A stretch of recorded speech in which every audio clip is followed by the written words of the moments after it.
No live bait needed versus the DOA cow tail. So I got a good one for you today. What I've been doing for the past couple of weeks is I've actually been putting these two lures against each other. I've been going out fishing side by side using one and then using the other. Doing 5 casts with the DOA cow tail, then doing 5 casts with the no live bait needed, and continuing that on. And the reason why I'm doing this is because there's a lot of hype out there, and I'm wondering if the new lure, if that new no live bait needed actually outperforms something that's been around for decades, and that's that DOA. These are two popular lures, and I thought I'd put these two particular ones to the test. Here's a clip showing you the setups that I was using.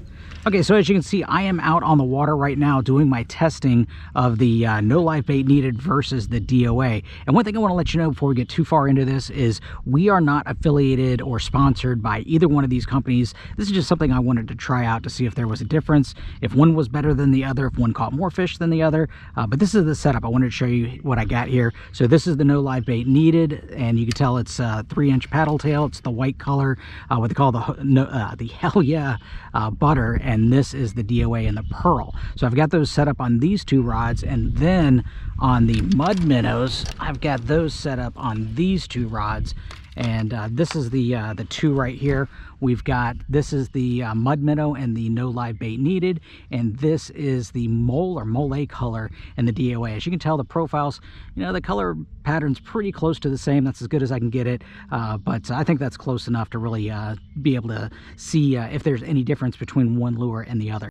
So what I'm going to do is I am going to talk about the differences between the two, what characteristics they have, the actual physical differences between the two, and then at the end I'm going to tell you which one caught the most and the best fish at the end of my testing. So first thing we're going to do is let's talk about the lures themselves. Now the no live bait needed, this one is actually what's called a hand pour. It's actually made out of really soft plastic. It's got a lot of action, but there are some drawbacks to that one. And the DOA is more of a traditional plastisol. This is poured with the machine. It's a little bit harder, makes it more durable, but again, there's going to be some drawbacks with that one. Now, pros and cons of the different types of plastics that they're made with. So the no live bait needed, this softer plastic, it actually has a lot more action, and the action kicks in at a slower speed, so you don't have to move it as much. The downfall to this is it's not as durable, so it's going to get chewed up by pinfish and puffers, and it's something that you're going to go through more of. Now the DOA, it is that stronger plastic. It's going to last a lot longer than, say, you know, something like this no live bait needed. So the difference between these is this one is going to be more durable, but it's not going to have as much action. You really have to get this DOA to get moving in order to get that tail fluttering. And to me, that's a negative. I want that paddle tail to be moving even at the slightest movement of my rod tip or my reel handle. The quicker that paddle tail moves, the more effective I think that lure is going to be. So really the difference is what you need it to do. If you're looking for the most amount of action, then maybe that no live bait needed is going to be the better one. But if you're looking for something that's more durable, then that DOA gets the nod there. Now let's talk about another thing that is important when it comes to paddle tails, and that's going to be the castability. So on a day like today where it's really windy, you're going to need something that's going to be able to cast well without adding a whole lot of weight to it. And I will give that to the no live bait needed. This lure right here, because of its bulk, it's a really thick, broad, you know, it's got a lot of mass to it. This thing casts really well. It's actually one of the better casting 3-inch paddle tails that I've ever used. The DOA, on the other hand, really doesn't cast all that well. It's kind of a light lure. It's a thin profile. Then the no live bait needed actually has the nod there. But as far as distance goes, definitely the no live bait needed just because of its mass. Now let's talk about something else that's really important when it comes to paddle tails, and that's the way that you can rig them. So the DOA, if you look at it, it's got more of a traditional front end on it, and this has a lot of different rigging styles. You can use an open hook on it, you can use a weedless hook on it, and that's important because a lot of times when you're fishing paddle tails, you're fishing around grass, you're fishing around mangroves, so you need something weedless.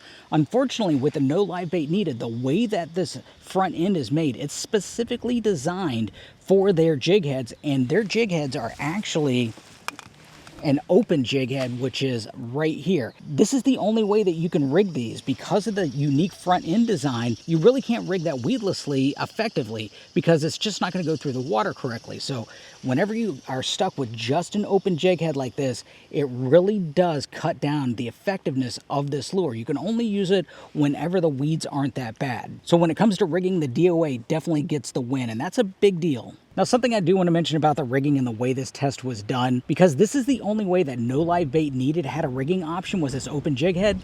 I decided to keep things even between the two manufacturers, and I used DOA's open jig head.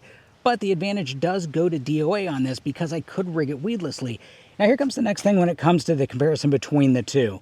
And as I'm recording this video, I'm actually running down the shoreline here and I'm fishing, casting to my likely spots, seeing some fish, everything's great, but we're going to run into the problem of the puffer, and this comes to my next point, and that's the cost of these lures. Now, when it comes to cost of lures, typically soft plastics are relatively inexpensive, but these no live bait needed are very expensive, to be honest with you. They're up there in price. Now, I understand they're hand poured and they're made out of a special kind of plastic that's a little bit softer to give it more action, but when a puffer comes to town and really does damage like this, I would much rather lose one of my DOA C.A.L tails to one of these no live bait needed. So what I got from DOA was I wound up getting 12 jig heads and I got 2 packs of 12 lures, and my total was right around, it was in the upper 30s. I don't remember. It's about $37, $38. So from no live bait needed, I got the same thing. I got 12 jig heads, but the lures I only got, the actual tails themselves, I only got 10. So with DOA, I got 24. With no live bait needed, I got 10.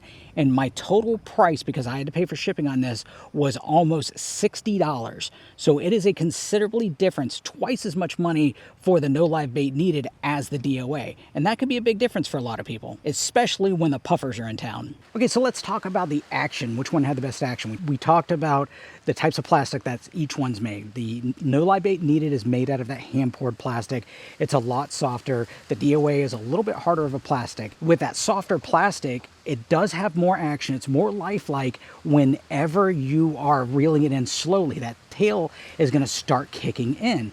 It takes a lot of motion to get the DOA to kick in because of how hard that plastic is.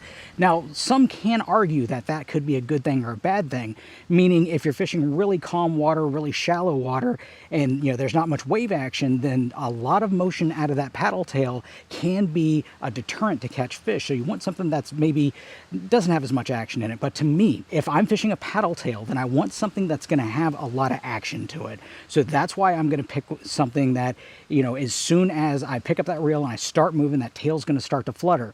If I need to fish something that doesn't have a lot of action to it, something like, during those situations where the water is calm, it's shallow, it's clear, these fish are spooky, I'm not throwing a paddle tail. Probably throwing a shrimp imitation, probably throwing a stick bait like the tweaker, something different than that. So to me, the win is going to be with the no live bait needed in this category, just because of the fact that it does have a lot better action than the DOA. Now, one thing I want to mention before we get into the totals is these lure tests are fun to do, but I really do believe that we get wrapped up too much on specific lures. It's really about finding the feeding fish. Once you find the feeding fish, then everything becomes easier. And that's what we do at Saltstrong. We can help you find those feeding fish quicker. So make sure and check us out in the Insider Club at saltstrong.com. And let's get right into talking about which one caught the most fish. Which one was the better lure? Which one caught more fish? Which one caught the bigger fish? And to be honest with you, I hate to say it, they really kind of tied.